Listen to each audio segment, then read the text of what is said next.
Em alguns casos de câncer de próstata, a melhor decisão é não tratar, não por negligência, mas por evidência.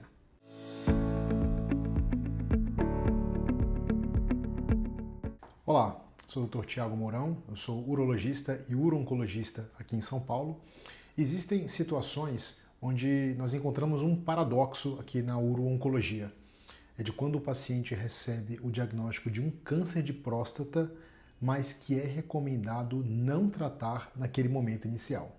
Isso não é descuido, não é o médico empurrando mais para frente a conduta correta, mas é um protocolo ativo com critérios bem definidos, já com bastante dados na literatura em termos de segurança e que evita riscos desnecessários para aquele paciente. O problema é que a palavra câncer, ela ativa no nosso emocional um protocolo que não consegue diferenciar um câncer de próstata de grau 1 de um câncer de próstata de um grau 5. Então, o meu papel como médico é tentar diferenciar e expor isso para a família e para o paciente, colocando aí as melhores decisões a tomar naquele momento.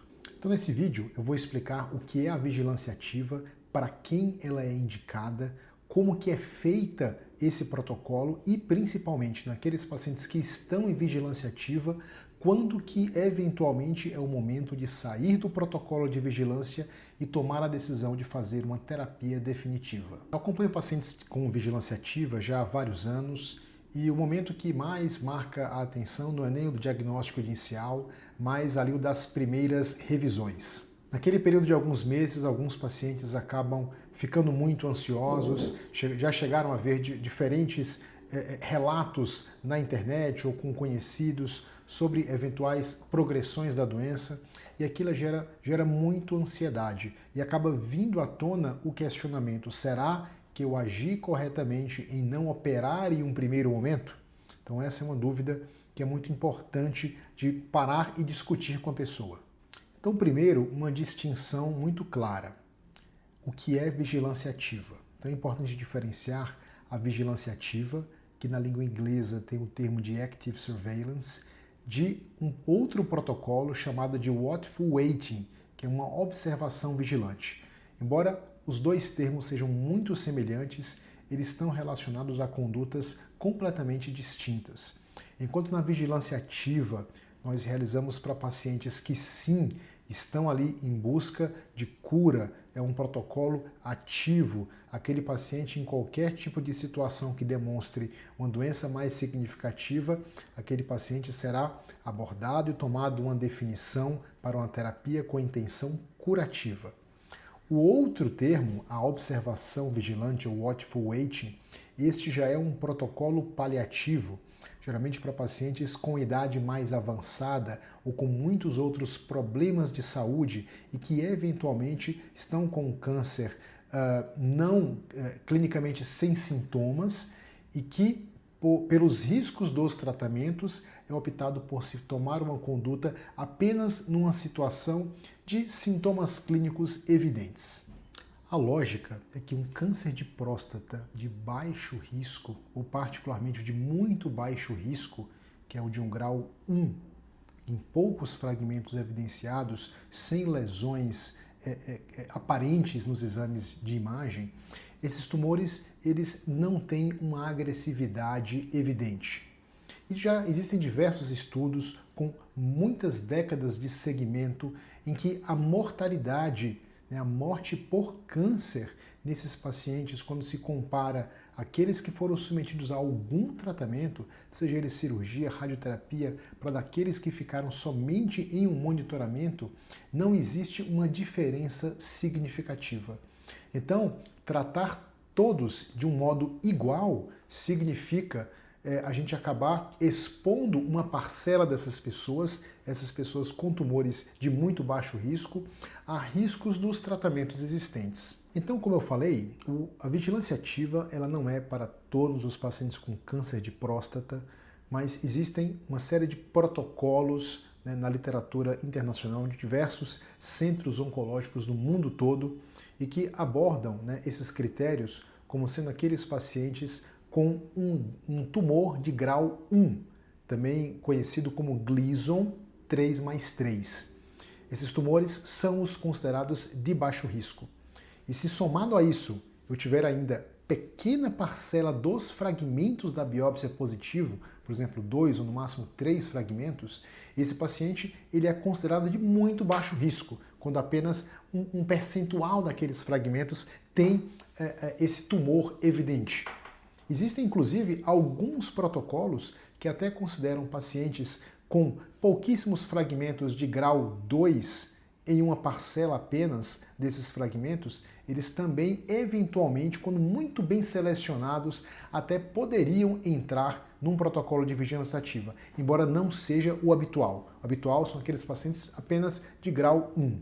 Outros pontos a se considerar também é o nível de PSA. Então, um PSA baixo, particularmente aqueles abaixo de 10, assim como também a inexistência de alterações perceptíveis, de nódulos significativos, seja ao exame físico, por exemplo, no toque retal, exame digital da próstata, ou também na ressonância magnética, se é uma ressonância que não demonstra lesões significativas. Então, embora esses protocolos eles tenham sido formatados numa era pré-ressonância magnética, hoje em dia, se nós temos um paciente com uma lesão que tem um grau significativo na ressonância, mesmo sendo um grau 1 na biópsia, esse paciente merece uma discussão mais aprofundada se de fato vai seguir num protocolo de vigilância ativa ou se vai para uma terapia definitiva. Esses protocolos de vigilância ativa eles têm 3 pilares bem estruturados. Então, o primeiro deles é coleta de PSA, exames físicos, consultas clínicas seriadas, em geral entre 3 meses a no máximo 6 meses de intervalo. O segundo pilar é em relação a exame de ressonância magnética, que é feita no início, ali quando é dado o diagnóstico, ou no máximo após ali a instituição da conduta da vigilância ativa, e repetindo-se, seja a cada 1 ano ou no máximo a cada 2 anos. E o terceiro pilar é a indicação de rebiópsias. Então, a primeira rebiópsia, também chamada de biópsia confirmatória, é aquela que é feita entre 6 meses a no máximo 1 ano daquele diagnóstico inicial, da biópsia inicial, e que vai confirmar de fato tratar-se de uma lesão de baixo risco, que de fato não há uma lesão mais significativa naquele paciente. E após isso, futuras rebiópsias, aí isso é um tema que diverge mais, inclusive, de protocolo para protocolo. No passado, essas rebiópsias eram feitas mais regularmente, anualmente, a cada 2 anos, mas hoje esse intervalo ele é maior e também é muito importante basear-se na velocidade do PSA, de aumento do PSA, como também nos critérios, nos achados da ressonância magnética. E agora o núcleo, o centro aqui do nosso tema, do nosso vídeo, quando sair de um protocolo de vigilância ativa. Então, os pontos centrais são pacientes que têm uma velocidade de aumento, particularmente um tempo de duplicação do PSA acelerado. O paciente demonstra aí uma velocidade de duplicação, de aumento daquele PSA que chega a duplicar em menos de 2 anos, por exemplo. Ou paciente que seja no exame físico ou na ressonância demonstra um aumento de volume da lesão, ou mesmo o surgimento de uma lesão significativa que previamente não existia. E um outro ponto também que é pouco falado, mas é importante, eventualmente, acaba saindo do protocolo de vigilância ativa aqueles pacientes que decidem por não mais seguir nesse protocolo e ir para uma terapia cirúrgica, por exemplo. Isso é uma coisa que existe, tem alguns pacientes que de fato a ansiedade, enfim, essa questão toda do diagnóstico oncológico, eles preferem não manter numa terapia, numa vigilância ativa e ir, por exemplo, para uma cirurgia. Isso precisa ser discutido, isso também é um fator muito relevante e importante e ele também é uma indicação para sair do protocolo de vigilância ativa. O que é que não é critério para sair desse protocolo de vigilância ativa naqueles pacientes que topam, que desejam manter-se no protocolo?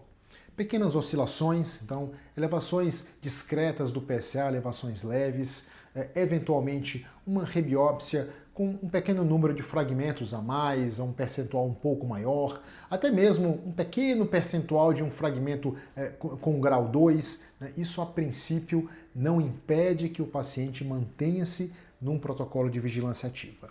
Um outro assunto importante que não tem a ver necessariamente com esse assunto, é algo mais específico, mas, por exemplo, existem dentre os cânceres de próstata, né, pacientes que têm uma tendência genética, particularmente por na família haverem mutações em alguns genes específicos. E esses pacientes, como têm ali um risco de uma doença mais agressiva, mesmo que diagnosticados com tumor de baixo risco, eles não devem fazer uma vigilância ativa e sim seguir para uma terapia definitiva. Então é preciso entender que a vigilância ativa, ela na verdade trata-se de dar o tratamento no momento certo, no momento correto, para aqueles pacientes que demonstram ali um tumor em atividade, um tumor clinicamente significativo. Até porque vai existir aquele percentual de pacientes em vigilância ativa que de fato vão seguir aí por décadas em acompanhamento, algumas vezes, sem uma evidência de progressão da lesão e assim vão ficar sem os riscos de eventuais tratamentos instituídos. Então, como médico, eu percebo que o paciente e a família que entende essa lógica, eles ficam muito mais seguros de passar por essa vigilância, saber que estão sendo monitorados e que, caso em algum momento aquele cenário ele se mude, ele se altere, a gente vai estar seguindo de perto, a gente vai estar preparado para eventualmente recomendar uma nova rota. Então, se você está nessa situação ou conhece alguém que recebeu um diagnóstico recente, que recebeu a indicação de fazer uma vigilância ativa ou diferentes possibilidades de tratamento, é muito importante conversar profundamente com o seu médico a respeito disso e tirar todas as dúvidas, tanto em relação a tratamentos definitivos, como também em relação à possibilidade eventual de uma vigilância ativa. Então essa resposta ela vai se basear em múltiplos fatores, que vai desde a avaliação daqueles exames, daquela biópsia que aquele paciente fez, até também a sua definição, o que você tem, né, no seu interior em termos de valores, de definição, o que é que a sua expectativa em relação a tudo isso. Então é algo também que é muito importante a se considerar. Se esse vídeo fez sentido para você, curte, compartilha com aquela pessoa que você sabe que vai ajudar. Então, às vezes, esse vídeo ele pode chegar no momento certo para aquela pessoa que está naquele momento de definição.